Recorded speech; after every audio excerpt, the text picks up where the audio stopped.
This is Monocle on Fashion, a show on Monocle Radio offering global perspectives and nuanced conversation on the worlds of fashion and style.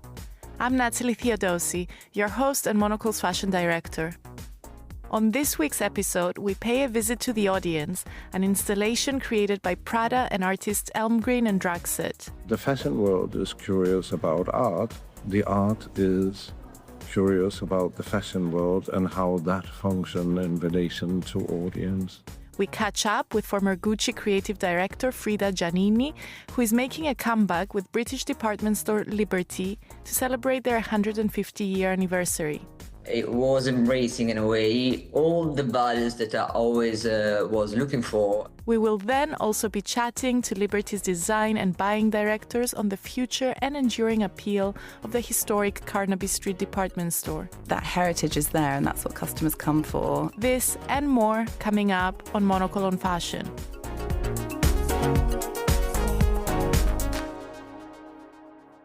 It's been a busy and very sociable week for London, with both the Frieze and Pad art and design fairs taking place simultaneously last week.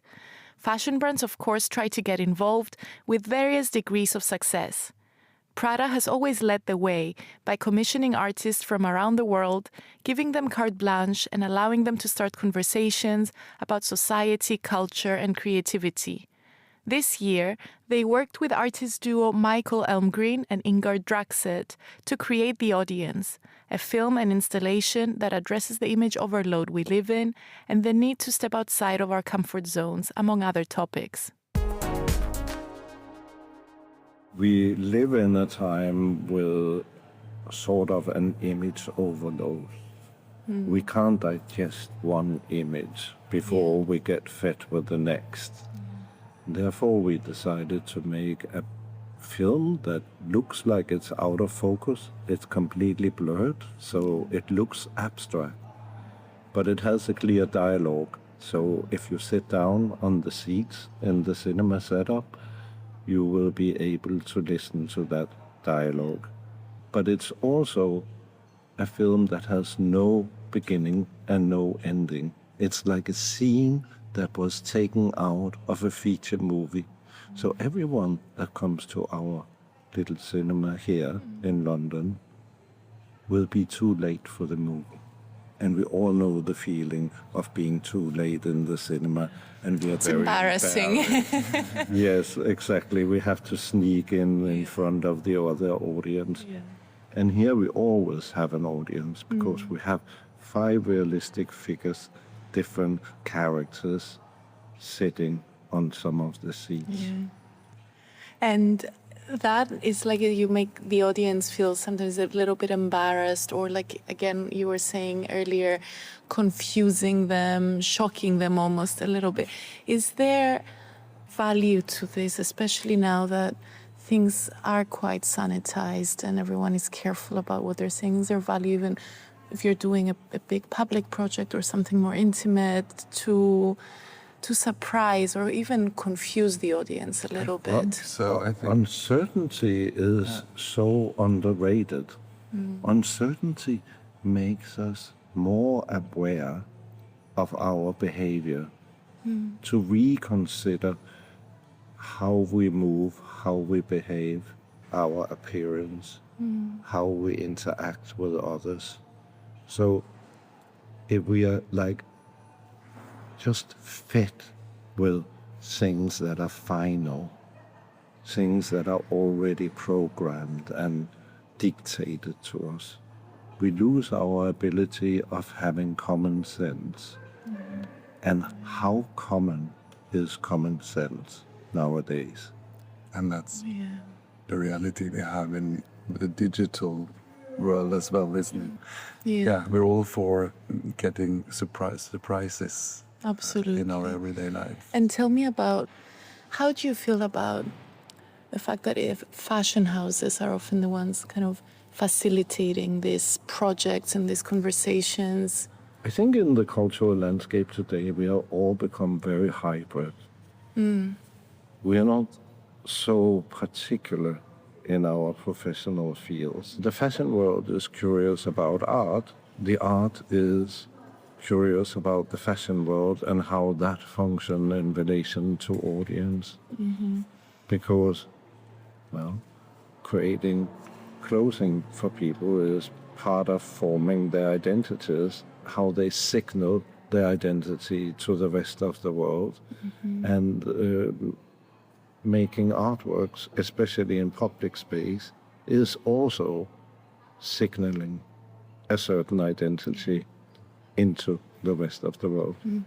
And what's interesting for us with the concept of Prada and mode as a whole is that it is a platform, and it's challenging us as well as artists to sort of think more openly what can the installation that we're doing be. So it's taken on many different forms throughout these 5 days that Prada mode is going on. And can you speak more generally about the relationship that you have developed with a house like Prada? Because the initial kind of what started off the relationship with Prada Marfa is such an interesting way that it got started. The beauty about a company like Prada's relationship to many artists is that it's not very disposal. It's like ongoing. It's something that evolves with several projects over the years, which is very different from many other industries' interaction with art. Yeah, and they were open to you, to your initial project where you took the Marfa boutique. Yeah, that was not initiated by Prada at all, but they were sympathetic to the idea, even they knew it was also putting into question the identity of luxury goods, of course. It's there outside in the middle of the desert where you don't need designed handbag or good shoes. But of course you learn from each other in different ways. We learn from Prada. Prada might get inspired by us.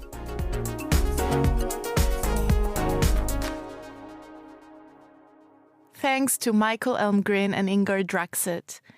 We've also continued to track the endless cycles of designer exits and comebacks.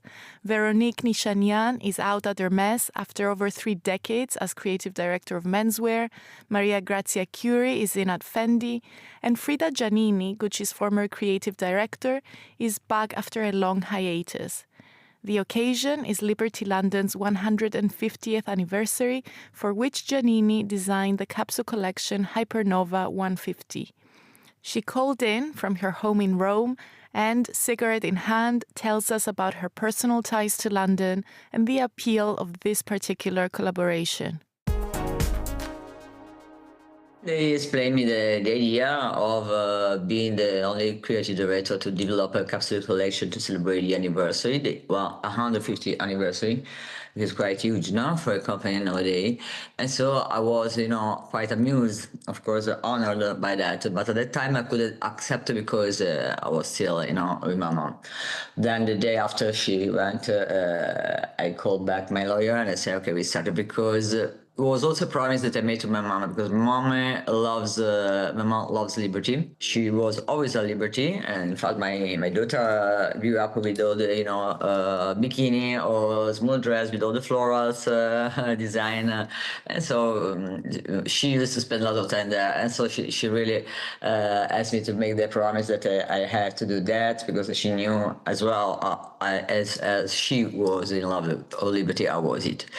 And so apart of this, of course, I had other calls, I can say, in the previous years, but, after having a very important role in a company that you really love, you really like, and you feel like part of it, it's quite difficult to reimagine yourself somewhere else, and to find again the energy and the boost, the feeling of doing something else. But the liberty, something happens, I don't know what, apart of the promise to my mom. But when I've been called, I really felt something strange in my mind. I really felt a reaction for the first time over years, because it was something that was out of the fashion week, out of the biggest companies, out of all the mechanisms that I know very well. And in that moment of my life, I thought it was perfect for me, because it was embracing in a way all the values that I always was looking for, and I always how can I say, have learned knowledge and the know-how over the years. My next question was going to be about your connection with liberty, because of course you're known for leading such a quintessentially Italian brand, but actually the way that you describe it, you've lived in London, you have a connection with liberty, and also this idea that it was the favorite shop of your mother as well. It seems like all the stars were aligned. So I'm curious, you decided that that's the right project for you. Everything seems quite personal and intimate. How do you then approach the collection? The title of my collection is Hypernova 150. Is because I wanted to find something, quite iconic and strong, but always in the stellar and in a Ziggy Stardust planet. Beautiful. Because I'm in love with the Bowie, and so again, the hypernova is the stellar explosion that occurs, I don't know, every 100,000 years, and the idea that exploding, giving brightness, giving a future, giving colorful, different colors, the gold, the bronze, luminosity, because I wanted really to project this anniversary. So it's an happy birthday for the future.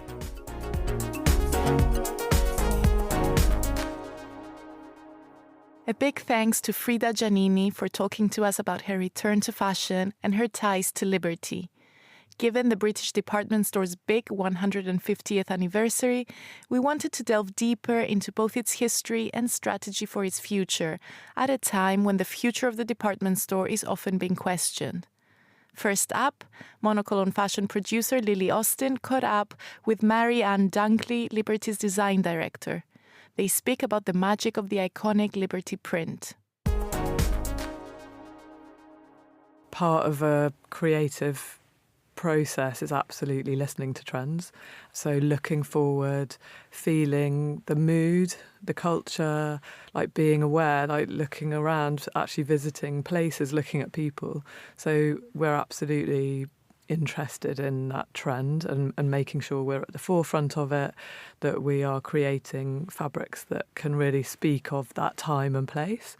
But we are also lucky to be known for our heritage and our tradition and the sort of classic. That's something really recognisable. So that sort of recognisable liberty thing is interesting, because often you think it's because it feels classic, but actually it was done last year, or things are quite hard to define actually. So there are things that help us to make it feel liberty. One of those things is the sort of attention to detail and making sure it's a really good design. So making sure the flow of the print works, that the repeat is brilliant. So all those things can kind of add up and help us to define it as liberty. But yeah, we are absolutely pushing boundaries, creating things for tomorrow and for the future, as well as using things that have been printed for over 100 years. Some of those designs are still part of our collection. And where are you at with it now? Which are the trends that you're interested in and you're drawing inspiration from? Well, we have just come out of this very nostalgic trend period, which we obviously, all those classic prints were brilliant for, and there's definitely more of a mood at the moment for more minimalism, slightly cleaner, often sort of more geometric prints are doing really well. So we've created this incredible technique where we print the same colour on the same fabric, but we use a pigment, so it kind of almost can look like lace if you get a very decorative design on this plain fabric. So you're kind of creating a plain option for someone, but with that sort of recognisable liberty feel. So we're sort of constantly challenging how we respond to those trends, and also making sure we've got those kind of geometrics, we've got abstracts, we've got other things that aren't just florals that we're, of course, always known for and always celebrate. And tell me a bit about the Liberty customer. What is it that they want? Who are they? And what do they want? I mean, we have huge international business, so it really varies. I've just come back from Japan, and their colours were really neutral, and like soft pinks and yellows are doing really well. Then you go over to our customer in Doha, for example, and they're looking at really bright pinks and beautiful sort of lime greens and things like that. So it can be really different depending on where you are. But yeah, I think our customer wants something that they can wear and feel the kind of personality and the kind of almost the artwork and the essence of something. That's how they kind of almost define liberty and enjoy wearing liberty, because of that almost the storytelling, and often people do connect to the print that they wear and love and keep, and almost they can have a memory of an occasion that then they wear a liberty print for, and it somehow connects in their brain. So there's all this kind of, the liberty customer, I think, wants to enjoy feeling creative and artistic. Yeah, it's funny you say that, because I was thinking about liberty and how it's such a... I feel like people have a very kind of emotional connection with liberty. It's not just a shop. It has a whole kind of nostalgic, almost like association. And I was wondering if a big part of that is because of the prints, I feel like people do have an emotional connection with print. Yeah. Absolutely, it's a really important part of what liberty is and what it stands for. London wouldn't be London without liberty. It's so sort of connected, and people think of London as artistic, creative, this kind of clash of different cultures. And liberty fabrics and prints absolutely celebrate that. So I think there's a real joy in the fabrics, and the Liberty as a company really celebrates what it has done in the past from a design point of view. And I think also the fabrics benefit from that legend of Liberty being this kind of artistic curator, kind of offering customers something that is not only interesting and exciting and artistic, but bringing it together to sort of offer the customer that experience and that sort of magic, as you said. I think that we try and make sure that our collections always have that element of surprise and tradition. So you've always got those two sort of cornerstones of the business. Just to bring it back to the customer, the global customer, as you were talking about, do you design with different kinds of customers from different places in mind, or is there some kind of cohesiveness? Because I guess there's a balance, right, between designing for customers in different places and also giving them what we've talked about, this liberty signature design and look. Absolutely. We definitely do listen to regional tastes. We have a design studio in Tokyo, so we actually have designers that are based there. We have designers that are specifically trained and following different areas of our business in our studio in London. So we have people really looking, listening, understanding that customer and those kind of small, sometimes preferences, and we will edit the fabrics to make sure that they're right for the customer in those places. Colour can often be that sort of changing element. So I think colour really helps us to make a design look bright, fresh, summery, or it can make it look warm, sophisticated, and a bit more of a cosy kind of wintry feeling. So that really helps us to change things without changing the design always. But sometimes the design has to change if it's got cultural references that aren't appropriate. And also different tastes. So, for example, our customer in China, they don't lean towards the more nostalgic, small kind of classic Liberty look. They want something expressive and artistic and surprising, and they want that kind of risk-taking that we can offer them. So it's really interesting to see how the different countries can explore what we have in our collections. That is interesting. Are there any markets that are growing and you're kind of reacting to that? Absolutely, and it changes every season. At the moment we're seeing really positive results in Japan. Also in our Middle East, we're about to open a store in Doha, so we're really excited about offering the customer there options, we have exclusive things that we offer in certain places in the world. And are there any favourite kinds of designs that you like to work on? I have lots of favourites in the Liberty archive. So we've got ones that I love it when they can play a part in different categories. So we've got, for example, Persian Voyage, which is a kind of tropical, botanical, really rich. It really reminds me of family holidays in Jamaica because it's got that real rich rainforest, lush, verdant kind of appeal. But we have it in fashion fabrics. It's gone to interiors where it's Cypress stitch. It's become an outdoor fabric. And also recently in our beauty and our fragrance, it's become Adelphi Sun. So it's really transported itself onto these different worlds, and it's beautiful wherever it's been used. So I think that's really exciting. And then we have designs like Prospect Road, which is the complete opposite. It's like an English countryside that was created by Bernard Neville in the 70s, so it's much more bohemian. And again, we're kind of we've had that in fashion, but we're starting to explore that in interiors as well. So by increasing the scale, changing the colour, we can use it for different things. And I think that's really exciting when you see something from going from a scarf to a huge painted mural on a wall. You know, it's lovely to see that sort of transition and how the design teams have to sort of change it and recreate it, repaint it, redraw it, change the repeat. You know, it's fascinating to see the process that a print can go through.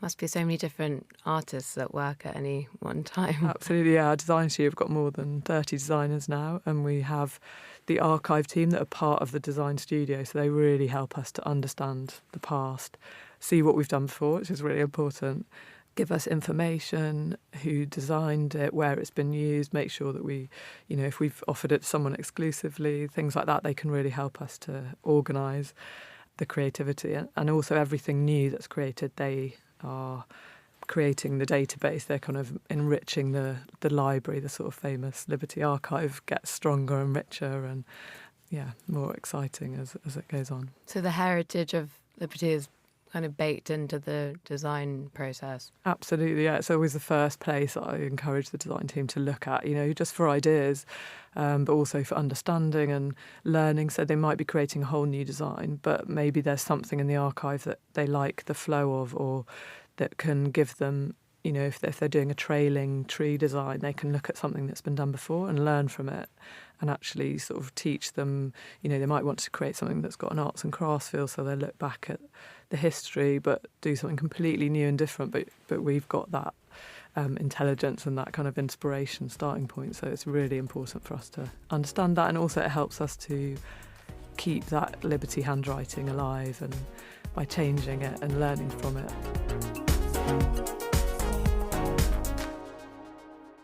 And finally, I'm joined by Lydia King, the store's group buying and merchandising director, to discuss her buying strategy for the business.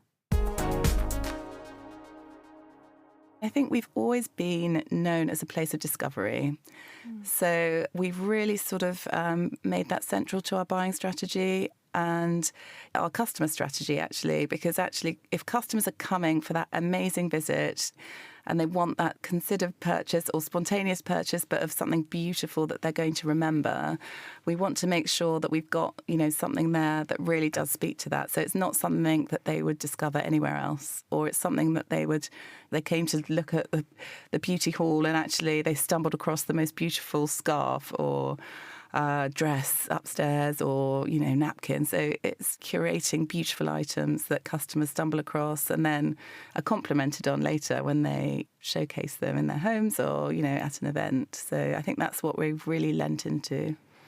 Another thing that I'm quite curious about is whether there's a specific department or a category that does better than other, that's your bread and butter. Some stores focus on, say, accessories, others are really all about the ready-to-wear. But is there something that you really hone into or want to be known for and specialize in? Good question. I mean, we have a very diverse customer base, so it's hard just to say one thing specifically. But I think for sure we're known for our fabrics. And that department is famous. Other department stores have actually, by and large, given up a haberdashery department, for example.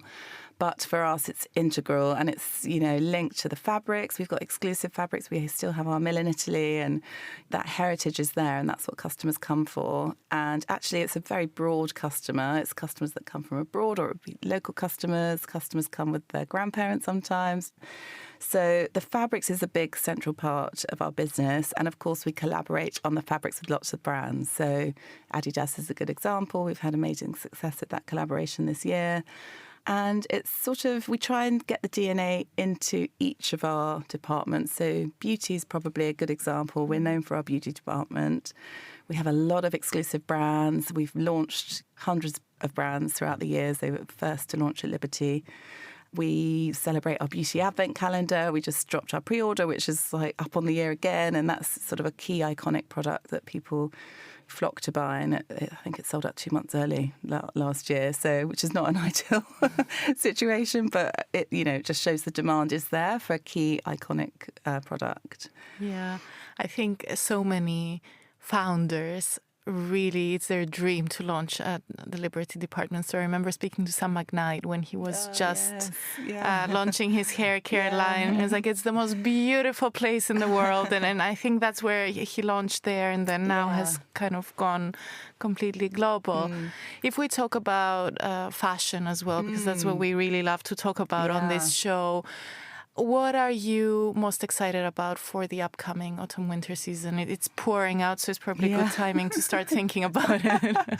I mean, we've got such a big roster of, exciting things coming up. And fashion, we've really evolved. We actually really looked quite critically at the portfolio because we had actually a huge amount of brands, and we had to do some editing within that.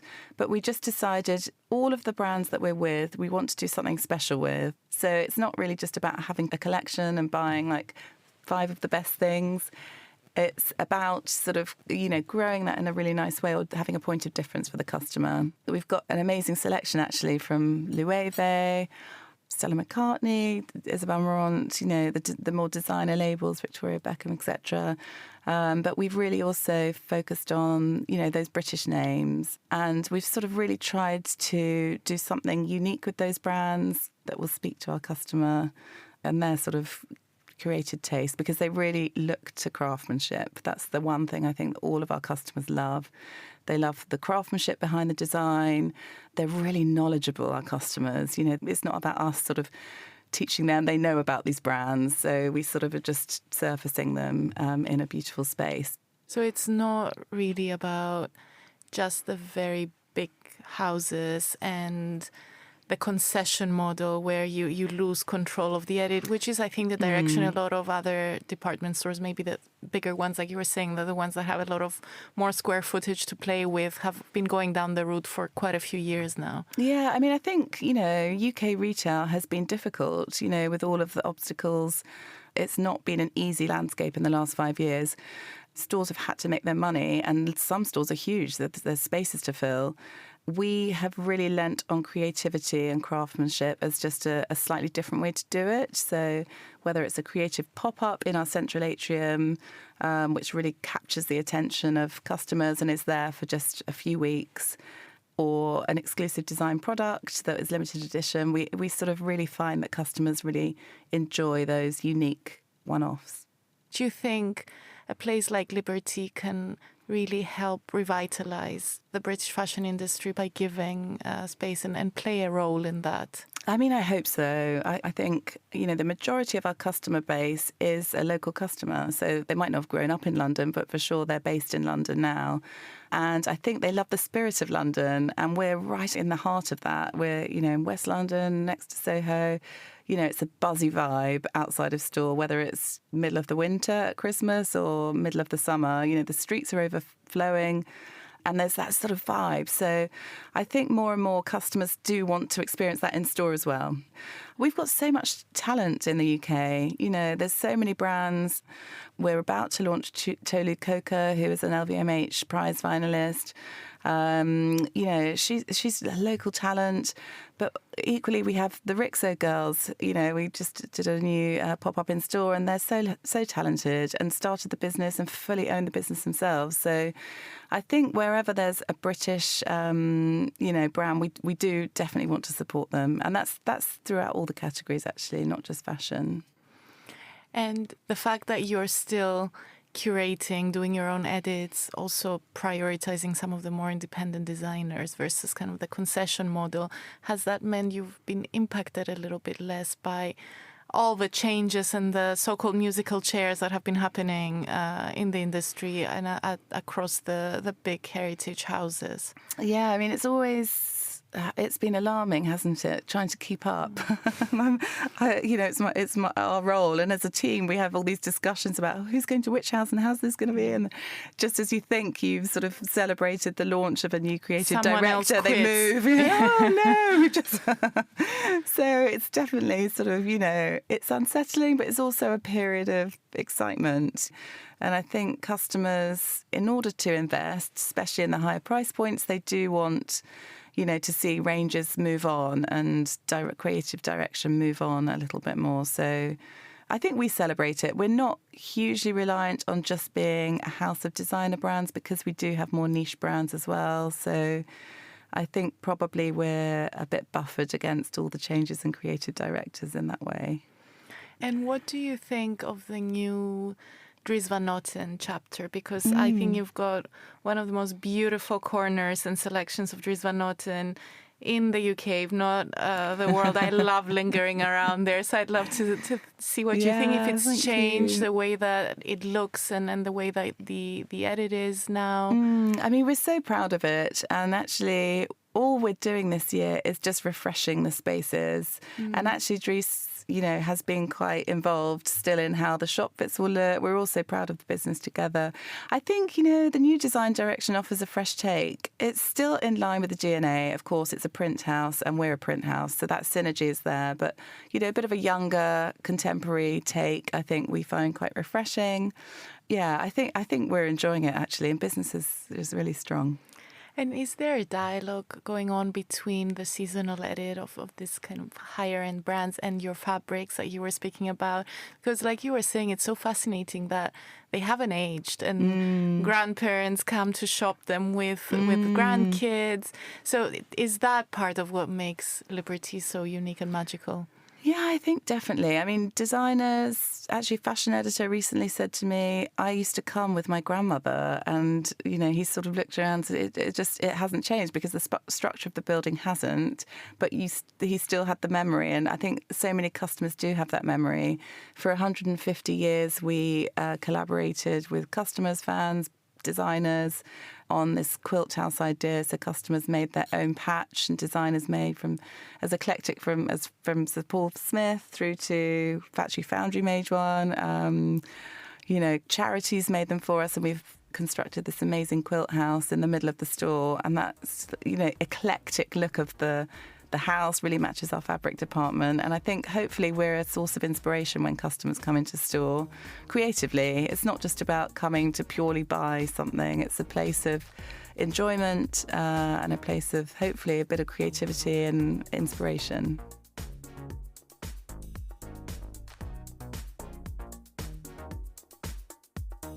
Thanks to Lydia King and Marianne Dunkley for joining the show. And that's it for today's episode. Make sure you subscribe and stay tuned. We have more designer interviews coming from next Monday. Today's episode was edited and produced by Lily Austin. I'm Natalie Theodosi. Thank you so much for listening.